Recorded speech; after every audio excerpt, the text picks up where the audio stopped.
Hey, basketball coaches and basketball players, my name is Alan from Al's Basketball Training, and today I'm going to talk to you about the Toronto Raptors zone defense that they're using this year. Now, there's been a lot to say so far by every analyst and many YouTube channels about what the Raptors are playing and how they're running it, and today I'm going to be breaking that down. A lot of analysts are saying that the Raptors are using a 3-2 zone defense that switches into a 2-3. Well, I'm going to rebuttal this and say it's actually a 2-1-2 that they're running, and they're running it very similarly as South Korea does, because how South Korea runs it is to have a very tall and athletic player playing at the point, playing at the top of the zone. It makes it look like a 3-2 zone. You have your guards along the sides. Let me get down to the clipboard really quickly. I'll show you what I'm talking about. So we're going to say Pascal Siakam is player 4, and Pascal Siakam is generally at the top of the zone. Now, as we have it sit like this, it looks like a 3-2 zone, and if a 2-1-2 zone is run properly, it will look like both a 3-2 zone as well as a 2-3. I ran this as a player back when I was in high school when we were playing rep, and basically we have our tall, athletic player up top, and then we have our guards to the side, and then we have another forward down low and a center.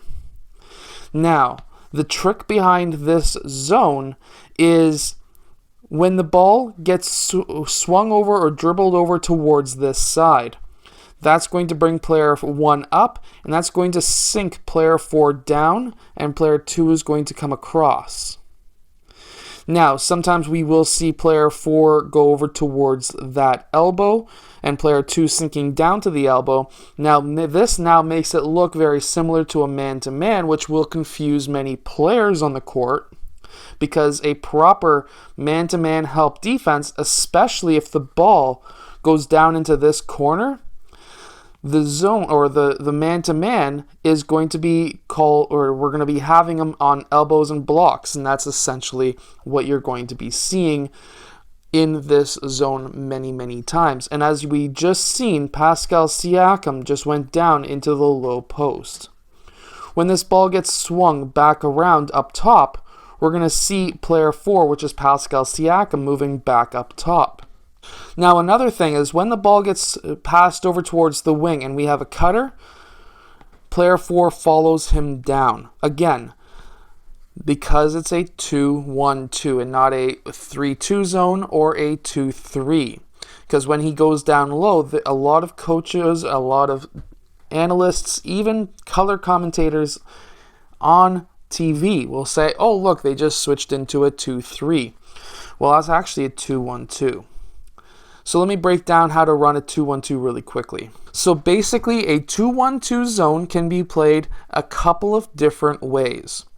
So I've seen a few teams run it where we have player 4 guarding the middle, then we have these players guarding the outside zones. But if you want to run it I wouldn't say the right way, because some coaches may say that it's not the right way, but this is how we ran it when I was a player. This is how I run it as a coach myself, and this is how South Korea runs it in FIBA. We have a tall, athletic player who could guard pretty well any player. He is taking the whole middle. Meanwhile, we have player 1 and 5 guarding those zones, and player 2 and 3 guarding those zones. The idea behind this is many teams will have, obviously, their point up top, and they swing the ball, and they'll cut through. Well, while he's cutting through, player 2 is going to fill that top zone area so that he can cut off any swing passes, and player 4 is going to be following player 1 down until player 5 hooks on, and now player 4 is guarding the low post. This is able to cut off many high post options that can beat a zone defense. That's the idea behind a 2-1-2, is to take away the option at the high post. So now if there was a high post player and that ball goes into the high post, player 4 can move up, player 5 moves back down, and now, of course, we are giving away a 3-point option, and many teams will allow or want to pass that ball out quickly, but our players are quick enough to recover so that those passes are ineffective. If they try to overload the zone, that's when player 4 moves down. He's able to guard both positions mainly because of his height and his speed. And now, if the ball goes back into the high post so they could do a high to low pass, when that pass is happening, we already have player 5 moving down and player 4 moving up, and we've covered that high to low pass. Now, something else that the Raptors do that many other teams do not do, and something that you can use as well because there's more and more youth leagues running a shot clock, is when there's less than 10 seconds left on the shot clock, they automatically switch to a man-to-man defense. Now, the reason why they do this is so that they're able to now guard individual players, which now that team is running a zone offense because they've seen the zone. They're thinking it's either a 2-3 or a 3-2, and then they've now switched into a man-to-man defense. That zone offense is now essentially ineffective, and now those players are going to be wanting to go one-on-one, which now traps or baits the other team into running their players one-on-one, driving against that man, and that's when another player drops off of their man and double teams the ball. This is a very effective way to run a zone defense. This is not something that I've seen before where they switch into a man with 10 seconds left. So it's something that I would recommend trying with your team.